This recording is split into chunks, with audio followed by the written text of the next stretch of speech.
এভাবে কোরাল মাছের শুটকি বোনা করলে মাংসের টেস্ট ভুলেই যাবেন, ট্রাস্ট মি। এভাবে কিন্তু খুব সহজে বানিয়ে নিতে পারেন। আর যারা শুটকি লাভার না, মানে শুটকি খান না, আজকের ভিডিওটি আপনাদের জন্য। তো অবশ্যই সম্পূর্ণ ব্লগটি দেখবেন। এভরিওয়ান, আসসালামু আলাইকুম। সবাই কেমন আছেন? আশা করি ভালো আছেন। এই তো আবার চলে আসলাম নতুন আরেকটি ব্লগ নিয়ে। আমরা আলহামদুলিল্লাহ আপনাদের তো অনেক বেশি ভালো। তো এই তো কোরাল মাছের শুটকি বোনা করবো, এর জন্য আমি কোরাল মাছের শুটকি গুলোকে ভালোভাবে ভিজিয়ে রেখেছিলাম প্রায় 1 ঘন্টার মতো। তো ভিজিয়ে রেখে এগুলোকে আমি লবণ দিয়ে আর গরম পানি দিয়ে ভালোভাবে ধুয়ে নিয়েছি। তো অবশ্যই শুটকি গুলো দেখেই বুঝতে পারছেন যে আমি কত পরিমাণ ধুইছি। যেহেতু ওগুলো অনেক পরিমাণ প্রসেসিং করা থাকে, তার জন্য অনেক বেশি পরিমাণ ধুতে হবে, অনেক বেশি করে ধুতে হবে। তো যাই হোক, এই তো দেখেন এখন আমি একটা কড়াই বসিয়ে এর ভিতরে পরিমাণ মতো সরিষা তেল দিয়ে দিয়েছি। আর আমি আজকের রান্নাটা পুরোপুরি সরিষা তেলে রান্না করব। তো যাই হোক, এখন তেলের ভিতরে আমি কয়েকটা জিরা দিয়ে দিয়েছি। তো জিরাটা যখন কালার আসবে, মানে একটা সুন্দর ফ্লেভার আসবে, তখন আমি এর ভিতরে রসুন আর পেঁয়াজ দিয়ে দিব। তো একটু রসুন আর পেঁয়াজ হালকা ভেজে, তো এর ভিতরে আমি শুটকিটাও দিয়ে শুটকিটাও সাথে সাথে ভেজে নিব। তো তারপরে এই যে দেখেন আমি এখন এই যে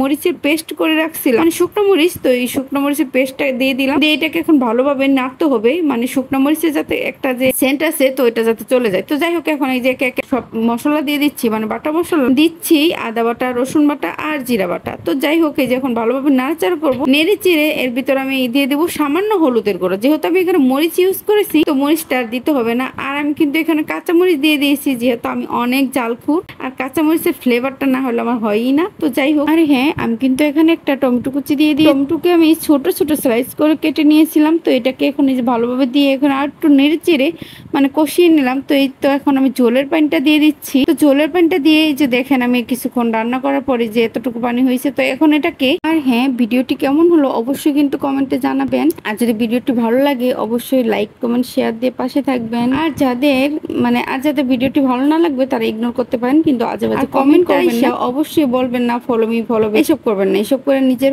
পেজটাকেও ক্ষতিগ্রস্ত করবেন না, আমারটাও করবেন না। যাই হোক, এখন হলো আসল কাজ, মানে এটাকে অনবরত নাড়তে হবে, যাতে আবার লেগে না যায়। কড়াই লেগে গেলে কিন্তু একটু পোড়া পোড়া স্মেল আসবে, খেতে ভালো লাগবে না। শুটকিটাকে আমি অনবরত নাড়ছি। তো শুটকিটাকে অবশ্যই সাবধানে নাড়তে হবে, না হলে দেখা যাবে এটা একটু ছিটে যায় কিন্তু এটা। তো যাই হোক, আপনারা একটু সাবধানে নাড়বেন। আর লো আঁচে দিয়ে না নেড়ে আর মিডিয়াম আঁচে দিয়ে নাড়বেন অবশ্যই, ভালো দেখবেনই হবেন। তো এই যে দেখেন অলমোস্ট আমার শুটকি বোনাটা হয়ে গেছে। তো ভিডিওটি কেমন হলো অবশ্যই কিন্তু কমেন্টে জানাবা আপুরা। আর হ্যাঁ, যারা নতুন আপু আছো তারা কিন্তু অবশ্যই একবার হলেও ট্রাই করবা। তোমাদের প্রিয়জনদের রান্না করে খাওয়াবা, দেখবা সবাই অনেক বেশি প্রশংসা করছে, অনেক বেশি প্রশংসা করছে। এই শুটকি বোনাটা এত পরিমাণে মজা হয়, নিজের রান্না করে বলছি না বা অহংকার করে বলছি না, মানে অনেস্টলি বলতে গেলে এটা অনেক বেশি মজা হয়। তো সবাই এইভাবে ট্রাই করবা আর অবশ্যই কমেন্টে জানাবা। আর হ্যাঁ, এই ভিডিওটা কিন্তু 2 দিন আগের। তো আজকে আমি এই যে এডিট করে আপলোড দিচ্ছি। তো যাই হোক, আজকের মতো এই পর্যন্ত। আবার দেখা হবে নেক্সট ব্লগে। আল্লাহ হাফেজ, টাটা।